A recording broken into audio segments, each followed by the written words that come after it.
আমি এই কমিউনিটিতে 5 মাস থেকে জয়েন হয়েছি।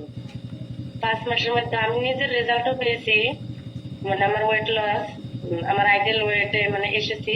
আর আমার শাশুড়ি মাকে মানে জয়েন্ট ব্যথার দিয়েছি, জয়েন্ট সাপোর্ট আর ক্যালসিয়ামও দিয়েছি।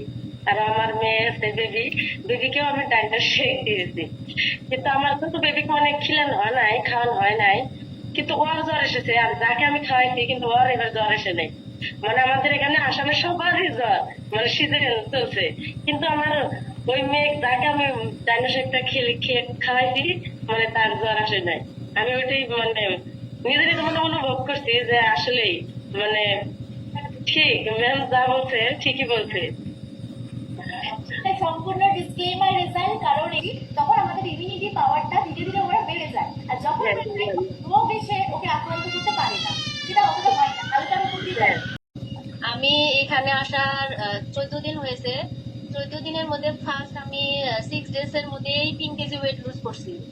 আমার নিজের থাইরয়েড ছিল, আমি থাইরয়েডের গত 3 মাস থেকে ওষুধ খাই, কিন্তু তার 1%ও কমে নাই। গত আমি 14 দিন থেকে থাইরয়েডের একটা ট্যাবলেটও নিই নাই।